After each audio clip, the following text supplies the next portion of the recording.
Hello students, welcome back to my YouTube channel class 10th champion. तो आज हम लोग शुरू करने वाले हैं बहुपद। दूसरा चैप्टर होगा मैथ का, जो कि पहला चैप्टर हमारा यहाँ पे खत्म हो चुका है। ठीक है, दूसरा चैप्टर हम लोग शुरू करेंगे बहुपद को, और जिसमें हम लोग जानेंगे कि बहुपद क्या होता है। ठीक है, इससे क्वेश्चन कैसे आएंगे और किस तरीके से इसको हमें क्या करना, हल करना रहेगा। तो चलिए इसमें शुरू करते हैं हम लोग बहुपद में। तो कुछ तो इसके हम परिचय के बारे में जानेंगे कि बहुपद होता क्या है, कैसे कार्य करता है। ठीक है, तो यहाँ बताया जाता है कि बहुपद जो है देखा जाए तो दो शब्दों से बना हुआ है। ठीक है, इसको अगर इंग्लिश में देखा जाए तो इसको बताया था पॉलिनोमियल। ठीक है, और ये जो बना है एक तरीके से दो शब्दों से बना हुआ है। ठीक है, और आपका जो पहला शब्द है वो है आपका पॉली। ठीक है, इसको हिंदी में पाली के रूप में लिखा जाता है, और ये आपका कहाँ का है, यूनानी शब्द है। ठीक है, कहाँ का शब्द है ये, यूनानी शब्द होता है, और जिसका अर्थ क्या है, बहुत से। अगर इसका अर्थ देखा जाए एक तरीके से तो क्या है, बहुत से। अब बहुत से मतलब क्या है कि जहां पर बहुत सारे पद हो इकट्ठे। ठीक है, उसी को क्या कहा जाता है, बहुपद कहा जाता है। ठीक है, उसी को बताया था बहुपद के बारे में, यानी कि जहां बहुत से पदों की संख्या हो उसी को क्या कहते हैं, बहुपद होते हैं। ठीक है, अब ये जो बहुपद होते हैं, ठीक, इनकी अगर परिभाषा के रूप में देखा जाए तो इनमें क्या बताया जाता है कि ये एक ऐसा बीजीय व्यंजक है। ठीक है, जिसमें एक से अधिक पदों का क्या हो, पदों की संख्या हो, उसी को क्या कहते हैं, एक तरीके से बहुपद कहलाता है। ठीक है, तो अब हम लोग इसको कुछ समझना सीखेंगे, मतलब जानने का प्रयास करेंगे कि किस तरीके से इसमें पद आते हैं, कैसे कैसे होते हैं। ठीक, तो जैसे इसमें देख हम लोग समझ सकते हैं कि जैसे दिया जाए आपका 6x²। ठीक है, या दिया जाए +8, या फिर आपको दे, मतलब ये जिस तरीके से पद आपको दिए गए हैं, ठीक है, इन्हीं को एक तरीके से बहुपद के रूप में व्यक्त किया जाता है, ये आपको बताया जाता है। अब इसमें कई प्रकार से, मतलब बहुपद जो होते हैं ये कई प्रकार से कार्य करते हैं। ठीक है, कई प्रकार से, जैसे जैसे इनको अगर हम व्यापक रूप में देखें, व्यापक रूप यानी कि बड़ी संख्या में देखें, तो इसको बड़ी संख्या में देखने का मतलब है कि हमारे पास जनसंख्या हो, जनसंख्या हो। ठीक है, ये इसका व्यापक रूप है, क्योंकि यन जो है ये एक तरीके से व्यापक रूप में ही कार्य करता है। कैसे देखिए, जैसे बता दिया जाए A1 कामा A2 फिर कामा A3 A4 डेट करके AN। ठीक, तो जो AN यहाँ पे बताया जा रहा है तरीके से, ये क्या है, एक बहुत बड़ी संख्या में व्यक्त कर रहे हैं लोग, ये लोग, ये हम लोग जो है यहाँ पे इसको संख्या के रूप में व्यक्त कर रहे हैं। यही अगर आपको इस तरीके से व्यक्त किया जाए, किस तरीके से, घात के रूप में पदों को व्यक्त किया जाए, किसके रूप में, घात के पदों में। कैसे, जैसे यहाँ हम लोग जो बहुपद ज्ञात करेंगे, ठीक है, तो ये बहुपद हर एक प्रकार से अलग अलग तरीके से कार्य करेंगे। एक तो घात के रूप में भी कार्य करेंगे, दूसरा पद के रूप में भी कार्य करेंगे। ठीक है, तो चलिए हम लोग देखेंगे अब बहुपद के बारे में। बहुपद को बताया जाता है, चलिए देखते हैं कि, तो बहुपद को ये बताया जाता है, आपको हमने आपको बताया, कई पदों को मिलाकर क्या किया जाता है, बहुपद का निर्माण होता है। ठीक है, तो सबसे पहले इसमें हम जानेंगे बहुपद की घात के बारे में कि बहुपद की घात क्या होती है। ठीक है,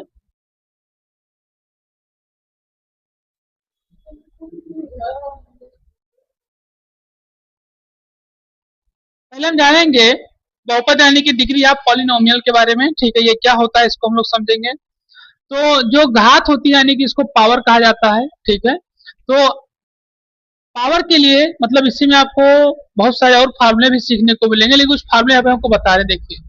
जैसे बता दें किसी चीज पे कोई घात अगर लगती है, ठीक है, जैसे मान लीजिए हम कहें कि ये x लिखा है। ठीक, तो ये x लिखा है लेकिन इसकी कुछ पावर है। ठीक है, क्या पावर है, 1, यानी अगर अकेला x लिखा है तो उसकी पावर 1 होगी, क्या होगी, 1 होगी। ठीक है, यही अगर पावर इस तरीके से लिखी हो, मान लीजिए x इंटू एक्स लिखा हो, ठीक है, या फिर लिखा हो x लिखा हो, ये 3x लिखे हो। ठीक है, तो अगर हम इसको कहें इसकी पावर कितनी है, तो इसकी पावर कितनी हो जाएगी, 3, यानी x की पावर 3, क्योंकि हमें पता है गुणा में क्या होती है पावर, मल्टीप्लाई में पावर ऐड होती है। ठीक है, तो यहाँ अगर देखा जाए तो x की पावर 1, 1 प्लस 1 यानी कि कितना हो जाएगा, इसकी पावर 3 हो जाएगा। ठीक, इसी प्रक्रिया के अनुसार अगर देखें पावर को, ठीक है, इसी प्रक्रिया के अनुसार अगर हम पावर को देखते हैं डिवाइड में, इसमें भाग में देखते हैं, तो अगर भाग में इसी को देखते हैं पावर के रूप में, तो हम ये लिखते हैं अगर x की पावर 3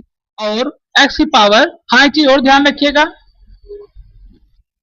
इसको भी शुरू करने से पहले आप गुणा में एक चीज और जान लीजिए, ये आपको क्लास 9 में बताया जाता है। ठीक है, अब जैसे एक चीज में और ध्यान रखिए कि पावर आपस में जुड़ेंगी कब, जब बेस क्या हो, बराबर हो, समान हो, ठीक है। यानी अगर यहाँ पे लिखा है मान लीजिए x की पावर 3 और मल्टीप्लाई y की पावर 4, तो अब ये नहीं होगा कि xy की पावर 7 हो जाएगी, ऐसा नहीं होगा, ध्यान रखिएगा, ठीक है।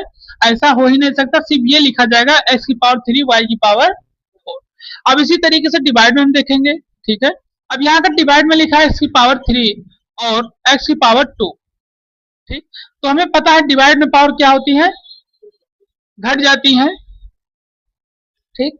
तो जब पावर भाग में यानी डिवाइड में घट जाती है, यानी कि x की पावर 3 माइनस 2, तो x की पावर 1 यानी x, ठीक है।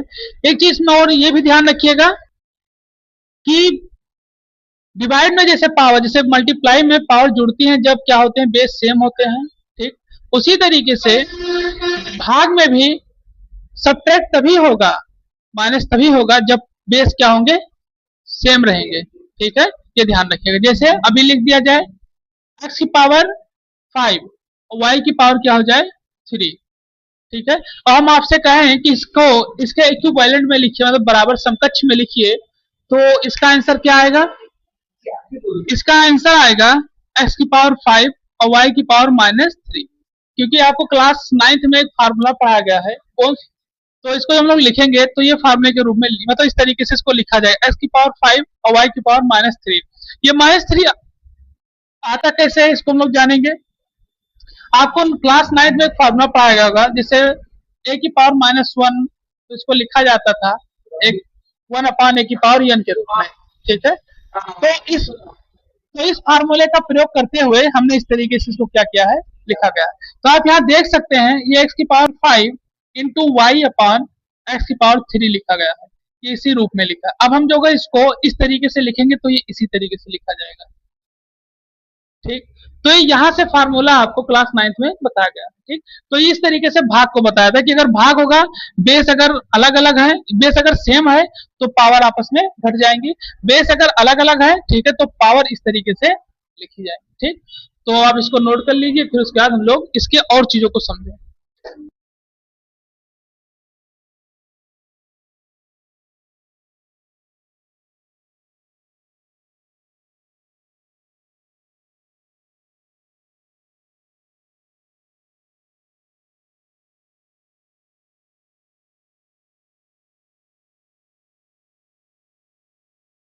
कि बहुपद की पावर क्या होती है, इसकी घात के बारे में जानेंगे, ठीक है। तो अभी हमने आपको बताया कि जो बहुपद होता है उसमें पावर कैसे आती है, पहले डिवाइड के माध्यम से बताया गया, मल्टीप्लाई के माध्यम से बताया गया, ठीक है। एक चीज और ध्यान रखिएगा कि अगर प्लस के माध्यम से, इन सब चीजों के माध्यम से आपको घात को देखा जाए तो उसमें घातें जुड़ेंगी नहीं, ये ध्यान रखिएगा, ठीक है। तो कुछ यहाँ पे हम देखेंगे जो कि पावर के रूप में, जैसे आपको मान लीजिए दिया जाए, लिखा हो 8x की power 4 plus 3x square plus 5, ये आपको मान लीजिए दिया गया है, ठीक है, और प्लस 3 दिया गया, ये आपको दिया गया। इसमें आपसे पूछी जाए सबसे बड़ी घात, इसमें सबसे बड़ी घात आपकी कितनी होगी, 4 होगी, ठीक है। अब इसमें ये भी पूछी जाए कि सबसे छोटी घात 1 होगी, जो कि x के पास लिखी हुई है, ठीक। तो इस तरीके से हमें घातें दिखाई देती हैं। लेकिन यहाँ एक चीज ध्यान रखिएगा कि अब इसमें जो है वो पावर जुड़ेंगी नहीं, क्योंकि इस पे साइन क्या लगा हुआ है, प्लस का। तो प्लस का साइन लगने के कारण से इस पे पावर जुड़ती नहीं, ठीक। और हमें पता है कि पावर किसमें जुड़ती है, गुणा में, और पावर माइनस कब होती है, भाग, ठीक। तो इस तरीके से इसको क्या कह सकते हैं, हम बता सकते हैं, ठीक। तो ये हमारी हो गई पावर की घात के बारे में, ठीक है। अब इसी के बाद हम लोग अब चीजों को समझना शुरू करेंगे कि जो घातें होती हैं, बहुपद की जो घातें होती हैं, ये कितने प्रकार की होती हैं, उनका नाम क्या है, ठीक है। इसलिए आपको बता रहे हैं क्योंकि पॉलिटेक्निक में आपके कई बार ये पूछा गया है, ठीक है, जैसे नाम के हिसाब से कि चतुर्घात पद बहुपद क्या होता है, रैखिक बहुपद क्या होता है, या रैखिक घात बहुपद क्या होता है। पेपर 2 से 9 जून का है। तो ये सब जो है आपके घात के रूप में, ठीक है। तो इन्हीं को हम लोग क्या करेंगे, आगे समझेंगे। चैनल को लाइक करें, शेयर करें, सब्सक्राइब और फॉलो करें।